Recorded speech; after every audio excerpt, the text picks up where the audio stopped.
अगर जीएससी नहीं होता ना, मुझे नहीं पता क्या होता, क्योंकि मैंने बहुत सारी चीजें नहीं फॉलो की being a working mom, second time mummy, but writing affirmation, listening to trance was something I did religiously every single day.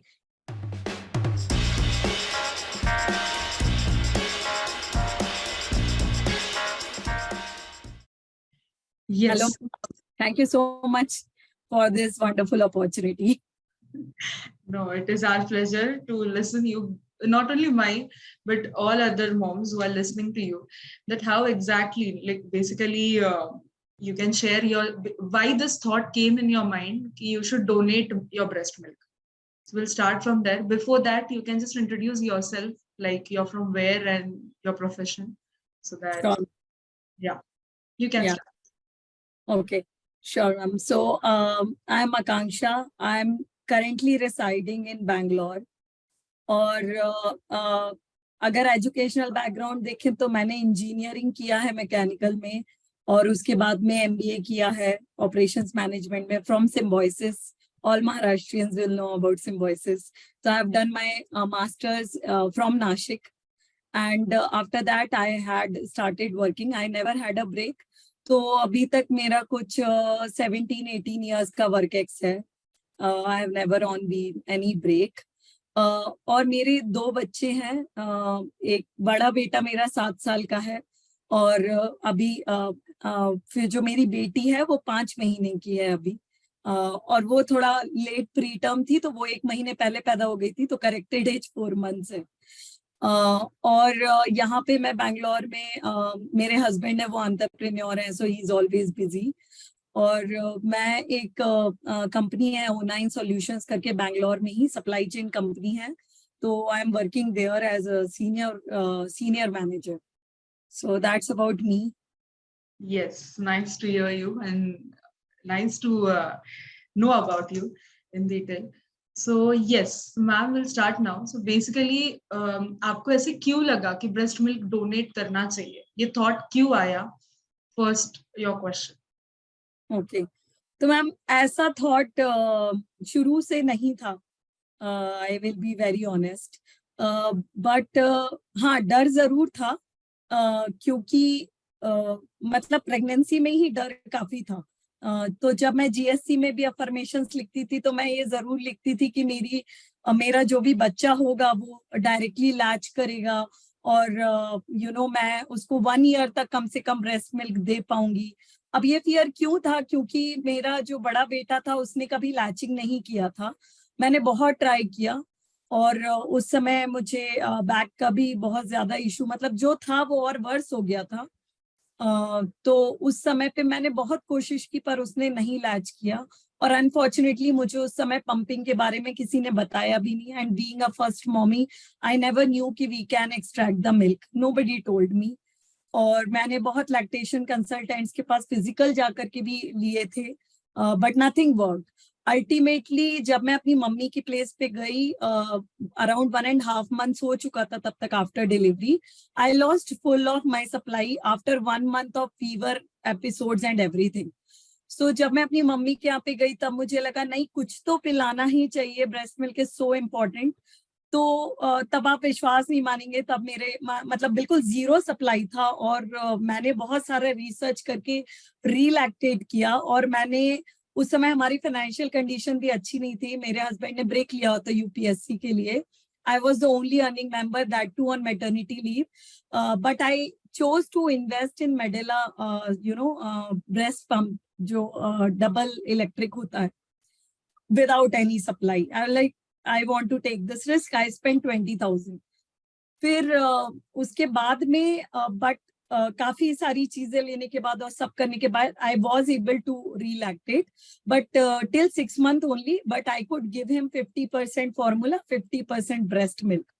But उतना दिया. बट अनफॉर्चुनेटली मेरे बेटे को जब वो 5.5 months का था, तभी से उसको बहुत ये वीजिंग का इश्यू हो गया. And everybody started telling me कि अरे इसको माँ का दूध नहीं मिला ना, इसलिए इसका इम्यूनिटी बहुत वीक है करके. I kept on hearing that for good 4 years. 4 years के बाद में उसको थोड़ा रिलीफ आया. सो दिस टाइम दो I was praying and writing it in my affirmations कि वो पिएगी, लैच करेगा मेरा baby, but I was still prepared. I had my pump. I had everything intact. And like, नहीं होगा तो भी मैं first day से ही pump करूंगी. That was the determination. And then I struggled with the supply क्योंकि this baby also never latched. She was born just 2 kgs. तो उसने भी कभी latch नहीं किया. And this time again it was a very bad toll on my back. दोनों time पे मेरा मतलब normal delivery ही था.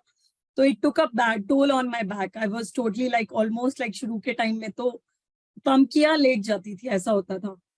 But I did it. मैंने हॉस्पिटल से ही पंप करना शुरू कर दिया था. तो शुरू में स्ट्रगल के साथ भी I was able to meet the supply. And then one day I saw one video जो किसी फॉरेन मॉमी का था, फॉरेनर मॉमी का था, may be American, I don't know. But उसमें उनने अपनी ब्रेस्ट फीडिंग की जर्नी का एक पूरा रील था, इंस्टाग्राम का वो था, I still remember. And at the end, she said, I was able to donate 100 ounces. And it struck me. I'm like, okay, I also want to donate. And I knew that I'm right now struggling. I'm not saving anything. I'm like, I will do that. Because anyways, pumping karna hai, matlab save bhi karna hai milk. So I will donate. So from 4th May, I started writing. पहले मैं लिख रही थी my baby is I have enough breast milk, जैसे BRC में बताते हैं affirmations, right. I am producing enough milk for my healthy baby Yashvi, right. That's how I was writing. उस दिन के बाद से मैंने लिखना शुरू कर दिया 2 affirmations. I am producing much more breast milk needed for my baby Yashvi. First affirmation. Second affirmation, I am donating 1000 ounces of breast milk to prematured babies with ease and grace. That was my second affirmation. And I just, then started believing in it. तो वहां से वो 4th में था जब मुझे लगा कि नहीं, मुझे डोनेट करना है by seeing that reel. क्योंकि मुझे तभी पता चला कि करते हैं ब्रेस्ट मिल्क डोनेट, और I was like, मैं भी करूंगी. So that was, thinking of something higher. कि मैंने affirmations लिखना GSC से ही सीखा. उसके पहले तक तो पढ़ लेते थे, वो कई बार रजिस्टर हुआ, कई बार नहीं भी हुआ. बट मैं सच बता रही हूँ, मेरा क्योंकि I had my second pregnancy as it didn't sustain. 16 weeks में I had the miscarriage. I started bleeding. तो मुझे इतना डर था शुरू में मेरी सेकेंड प्रेगनेंसी में, मैं आपको बता नहीं सकती. अगर GSC नहीं होता ना, मुझे नहीं पता क्या होता, क्योंकि मैंने बहुत सारी चीजें नहीं फॉलो की being a working mom, second time mummy. But writing affirmation, listening to trance was something I did religiously every single day, even when I was getting admitted in the hospital for labour induction. On that day also I wrote it. तो वो तो मालूम था कि affirmations लिखना है, और वो होगा नहीं होगा वो यूनिवर्स के हाथ में है. बट मैंने एक रिक्वेस्ट डाल दी कि मुझे डोनेट करना है. एंड आई होप ये रिक्वेस्ट डाली तो आपको रिजल्ट्स कब से मिले आपको? मतलब आपने आई गेस मई में you started, you said now, right? Yes. तो मैम थोड़ा फिर ऐसे होने लगा कि जैसे बीच में ड्रॉप होती थी मेरी सप्लाई, तो जैसे बीच में ड्रॉप हुआ तो फिर मेरा पैनिक मोड ऑन हो जाता था. और वो भी BRC की मॉमीज हैं जो मेरी इतनी अच्छी फ्रेंड्स हैं. जैसा आपको मालूम है कि हमारा एक्टिव मॉम्स का ग्रुप है, तो उसमें जो प्यारी प्यारी सी मेरी फ्रेंड्स हैं, तो they had always been there to bear my panic attacks. और फिर वो मुझे ऐसे बताते भी थे कि जैसे शिल्पी ने मुझे बहुत बार हेल्प किया, पल्लवी के ट्रिक्स मैंने यूज किए, 3D के किए. तो जो मैंने अपनाए ना, वो मैंने कंसिस्टेंट रखे. मतलब जैसे मैंने उस समय पे मेरा सप्लाई ड्रॉप हुआ, पैनिक अटैक हुआ, मुझे पल्लवी ने बताया, पल्लवी कहानी ने, कि तू ये एक ड्रिंक है वो पी, सारे सीड्स वाला. वो मैं आज तक करती हूँ. मतलब ऐसा नहीं है कि अगर मेरी सप्लाई ठीक हो गई तो now I will leave it. नहीं, वो मैं आज भी करती हूँ. रॉ पपाया जैसे मुझे शिल्पी ने बताया, वो मैं आज भी खाती हूँ. तो इट हैड बीन देयर. तो मेरे ये जो फ्रेंड्स है ना, ये इमोशनल सपोर्ट, साइकोलॉजिकल सपोर्ट ना बहुत इंपॉर्टेंट है मैम. तो जब भी सप्लाई लो हुआ, मुझे मालूम है कि रीजन क्या था. जब भी एक्सर्शन हुआ या कुछ, then I did the corrective action. करते करते कभी ऐसे होता था कि मान लीजिए 1 वीक में 1 पैकेट ही एक्स्ट्रा हो पा रहा है, फिर धीरे धीरे हुआ जब मैंने ये सब करना चालू किया, एक एक स्टेप, जैसे मुझे नारायणी कल्प ने बहुत हेल्प किया, एक ममटम का पाउडर है वो बहुत हेल्प किया, ऐसे स्टेप स्टेप कर करके फिर थोड़ा थोड़ा सप्लाई बिल्ड होना शुरू हुआ। तो आज ऐसा है कि around 300-350 ml I save every day after fulfilling my baby's needs. So then I मतलब I keep 24 hours in the fridge and then transfer it to the freezer in bags. तो बट हाँ, बहुत धीरे धीरे बिल्डअप हुआ है, but मतलब वही बूंद बूंद से सागर बनता है मैम। या हम एक बूंद भी हमारे मतलब बेबी को फीड से ज्यादा प्रोड्यूस किए तो भी वो भी बहुत है, एंड 300 ml इज लाइक बहुत ज्यादा है। मतलब एटलीस्ट प्रीमेच्योर बेबी है तो उसका एक दिन का तो भी ऑलमोस्ट हो गया। Yes ma'am. ग्रेट। तो नेक्स्ट थिंग, मतलब अभी आप जैसे डोनेट कर रहे हैं, वो सारी चीजें कर रहे हो, तो आप कैसे स्टोर करते हो? दैट विल आल्सो हेल्प, मतलब कि कैसे अभी जैसे थोड़ा थोड़ा आ रहा है तो हाउ आर यू स्टोरिंग, तो वो आप डोनेट कैसे करते हो एंड कहाँ करते हो? आपने वो कैसे ढूंढा कि आपको यहाँ डोनेट करना है? ओके, तो I take it one by one. तो अगर मैं आपका कोई क्वेश्चन मिस करती हूँ तो आप मुझे बताइएगा। स्टोर कैसे करती हूँ, तो मैं एक्चुअली मैम ड्यूप्लेक्स में रहती हूँ, ऊपर नीचे है, मेरा बेडरूम ऊपर है। तो शुरू में तो मैं बहुत मतलब बॉटल बॉटल फ्रिज में ले जाके रखती थी, बहुत एक्सर्शन हो जाता था क्योंकि शुरू में उतनी हिम्मत नहीं होती, और मुझे क्रॉनिक बैक का इशू है, तो मैं उतना नहीं ऊपर नीचे कर सकती थी। तो इसलिए मैंने क्या किया ना, एक मेरी मदर इन लॉ का इंजेक्शन का बॉक्स था जो आता था हार्मोनल इंजेक्शन का, थर्मोकोल का इतना बड़ा बॉक्स आप लोगों ने देखा होगा, तो वो एक्चुअली इंसुलेटेड होता है, राइट। तो मैंने उसी के साथ में आइस के पैक्स भी लिए। तो मैं दिन में क्या करती थी, जब भी मैं पंप करती थी एवरी 3 hours और 4 hours, तो उसमें ही आइस पैक्स डाल के बॉटल बॉटल ही स्टोर करके रखती थी। और फिर आज आज का दिन पूरा निकल गया, जितना मेरा बेबी का नीड्स है वो सारा हो गया। फिर जो सेकेंड डे आएगा तब मैं उसको उठा करके जितना भी मेरा है सेविंग्स है कंजम्पशन के बाद में, वो मैं फिर ब्रेस्ट मिल्क बैग में भर के, पर के बैग्स आते हैं मैम, प्री स्टरलाइज बैग्स आते हैं अमेजोन पे, और अगर आप बड़ी सिटीज में तो आपको सेम डे डिलीवरी भी आ जाएगी। तो फिर उसमें डाल करके then I use to store. और मेरा, और उसी में मैं फिर ये भी लिखती थी कि वो किस डेट और किस टाइम का है, वो बहुत ज्यादा इंपॉर्टेंट है। अगर आप ब्रेस्ट मिल्क डोनेशन के बारे में सोच रहे हैं, तो you have to maintain that information, that is very crucial, क्योंकि उसी से फिर डिफाइन होता है कि आपके मिल्क की एक्सपायरी डेट क्या है, right. Not only expiry date, expiry time भी, तो वो आपको जरूर लिखना है। तो अब आप बोलेंगे आप तो दिन में 6-7 टाइम्स करते हैं पंप, तो आपको क्या पता कि कौन किस समय पे कौन सा वाला मिल्क आप स्टोर कर रहे हो। तो मैं सबसे पहले तो अलग अलग बॉटल्स में रखती हूँ सारे milk, and I have Excel tracker, जिसमें मैंने 3rd मार्च, मेरी बेटी बॉर्न हुई थी 27 फरवरी को, मैं 3rd मार्च से वो शीट मेंटेन कर रही हूँ। तो उसमें मैं हर दिन का लिखती हूँ कि आज इस दिन मैंने इतने बजे से 4:30 मॉर्निंग, 4:30 पे मैंने इतना मिल्क एक्सप्रेस किया, फिर फिर 3 hours बाद 8:30 को इतना किया, ऐसे कर करके आई राइट एवरीथिंग।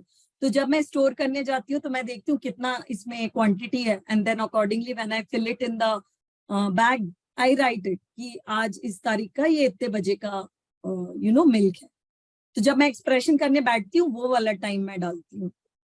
तो that is how I maintain it. फिर वो जो बैग्स होते हैं वो फ्रोजन होते हैं, राइट। तो आपके फ्रिज में, फ्रीजर में एक्चुअली -4 डिग्री सेंटीग्रेड होता है टेम्परेचर, तो आप उस टेम्परेचर पे एक्चुअली 3 months तक स्टोर कर सकते हो। ऐसा नहीं कि उसके बाद खराब हो जाएगा, पर जो बेस्ट न्यूट्रिशनल वैल्यूज हैं आपके मिल्क की वो थोड़ा कम हो जाएंगी।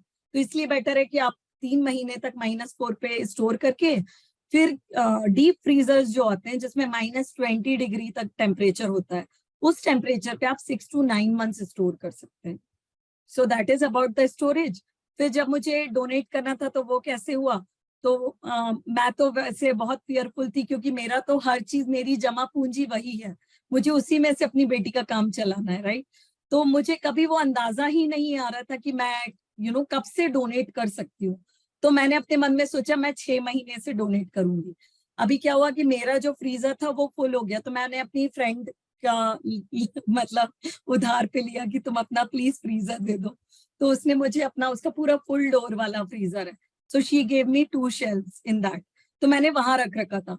फिर एक दिन ऐसा हुआ कि मेरी मतलब बात हुई 3D से, तो मैंने कहा कब से कर सकते हैं, so she said if you have supply, if you have storage then donate.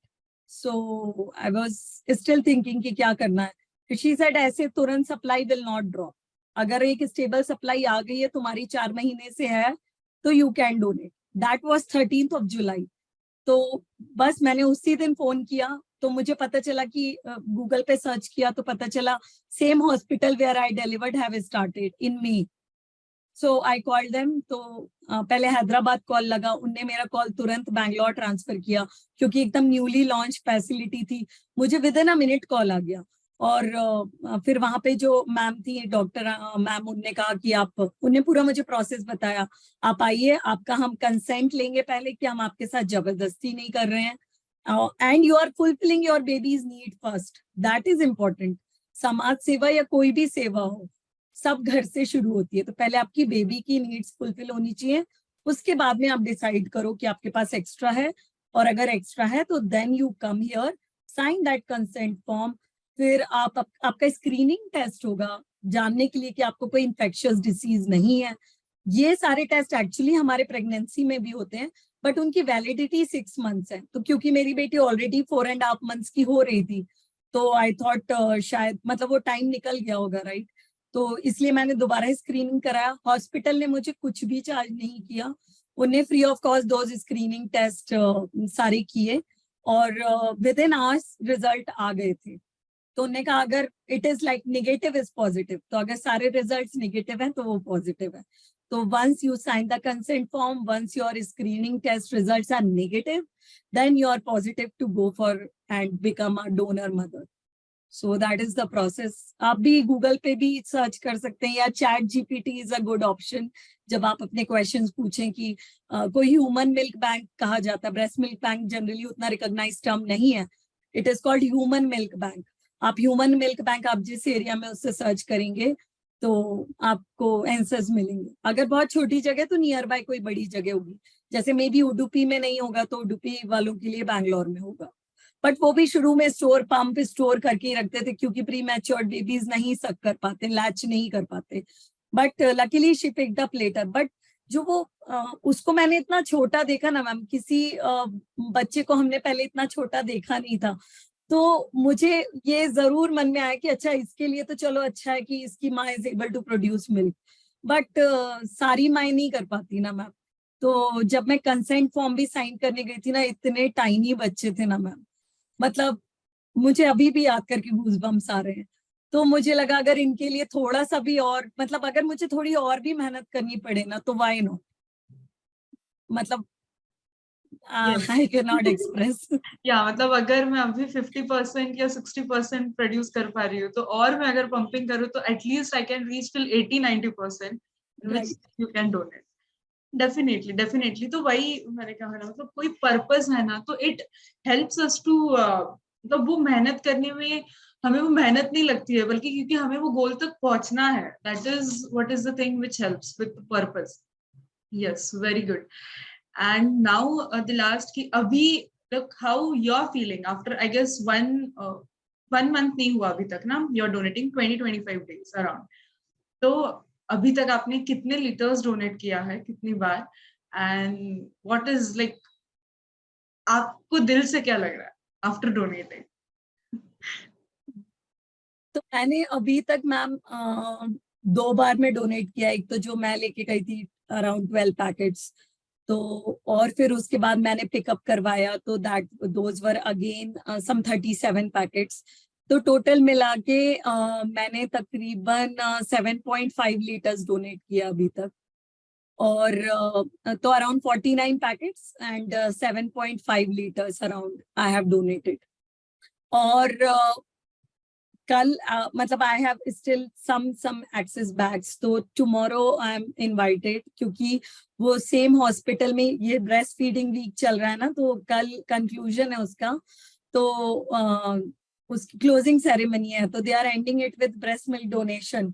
तो कुछ दिन पहले मैंने मैम को कांटेक्ट किया, मैंने कहा मुझे फिर से डोनेट करना है, तो आप भेज सकते हो क्या बॉक्स और गाड़ी?